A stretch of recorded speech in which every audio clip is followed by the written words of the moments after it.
What if I told you that the story we've been told about South Africa is a lie? That the great liberation struggle, the triumph of 1994, the Rainbow Nation, was hijacked, not by a foreign enemy, but by a new class of elites right here at home? What if the real battle for South Africa's soul wasn't between black and white, but between a connected few and the desperate many? This was not just another political interview. This was a moment of raw, unflinching truth, a journey into the heart of South Africa's crisis, guided by a man born at the very center of the storm, the economist, political analyst, and brother of a former president, Moeletsi Mbeki.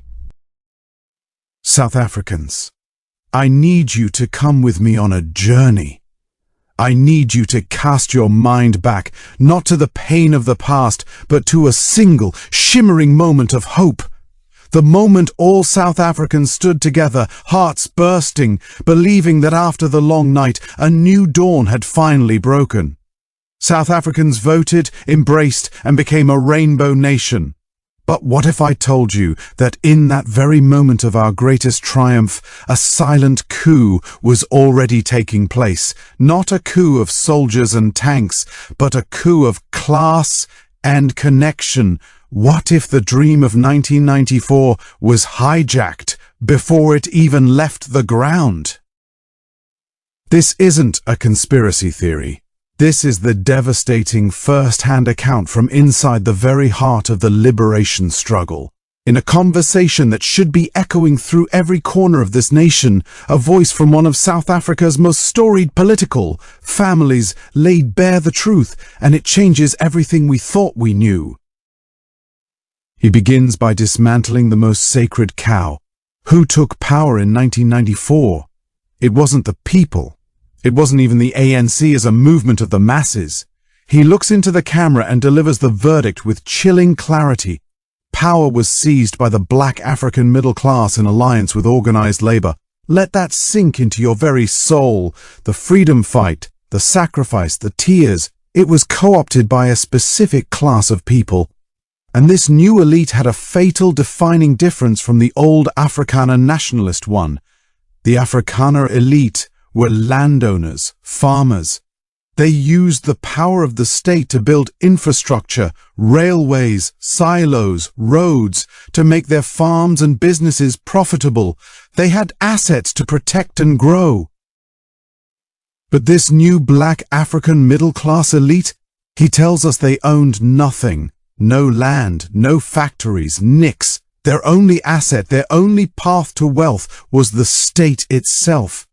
And so they did the only logical thing. They began to consume it. They turned the government of South Africa into the largest employment agency and feeding trough in the land. The state didn't grow to serve you and me. It ballooned with salaries, obscene, bloated salaries for a new bureaucratic class. And then he gives us the proof. The kind that should make every single taxpayer's blood boil. The South African National Defence Force, the very institution meant to defend the sovereignty called South Africa, is a hollow shell. Over 80% of its entire budget is swallowed by salaries. Did you miss that? 80% of the entire budget of the South African National Defence Force is used to pay bloated salaries of officers.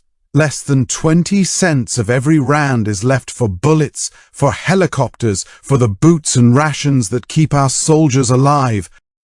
Is it any wonder then that when these soldiers are sent to the Congo, they are abandoned? Those helicopters don't start? This isn't incompetence. This is a system that is literally eating itself alive. Our railways, once the gleaming arteries of African commerce, have been cannibalized. The tracks, the locomotives, the very capital of the nation were liquidated and turned into cash for salaries. And the most grotesque symbol of all, we have 4 times more generals than the entire United States military.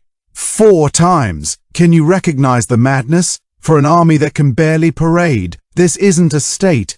It's a carcass being picked clean. And how was this great betrayal sold to us? Through the very policies we were told would liberate us. Black economic empowerment and affirmative action.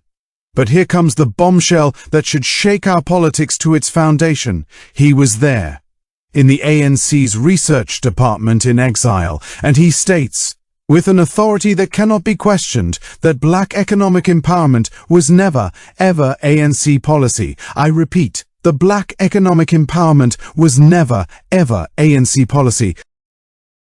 The ANC was a multiracial organization. It could never have officially adopted a policy that favored one race. So where did it come from? He says it was handed over from Sanlam, from the old National Party. It was a deal, a quiet, cynical, backroom deal to buy off the new black political elite, to give them shares in what were, in the grand scheme, marginal companies, to make them rich and comfortable in exchange for leaving the real economic structure of the country untouched. It was a bribe, an unholy alliance forged between the new political elite and the old money, designed to protect established businesses from real competition and transformation. It was never about justice. It was always about control. And who paid the price for this dirty deal? Look around you. The poor black masses, who were sold a dream of liberation and given a nightmare of 40% unemployment and grinding poverty.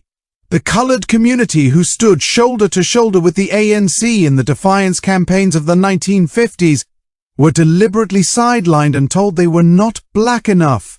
The Indian community, historic partners in the struggle, were cast aside.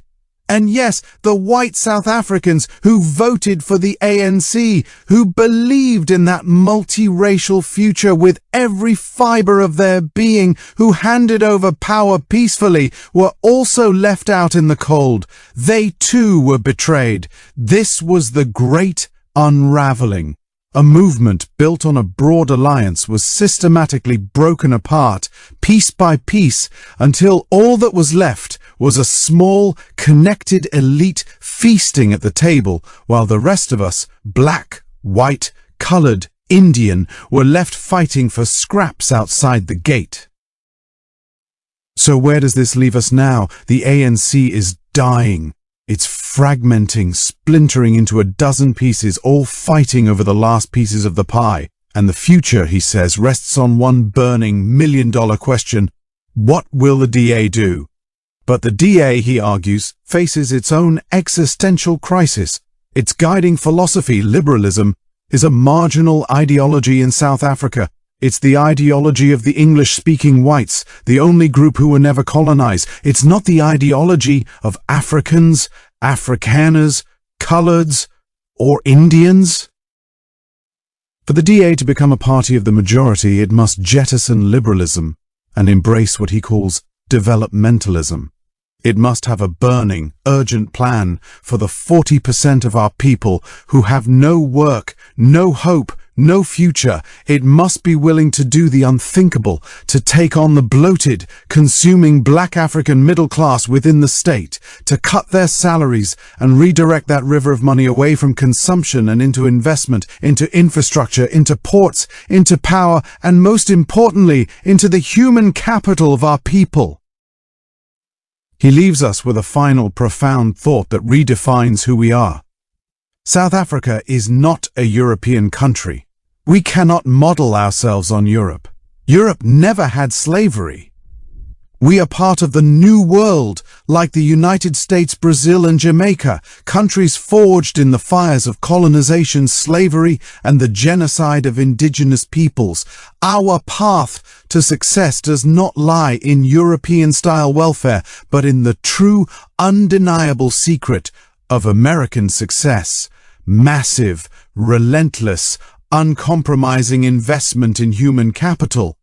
In the minds of our people, that is the only way out of this. That is the only force powerful enough to break the death grip of a consuming black African elite and build a nation that works for everyone who calls it home.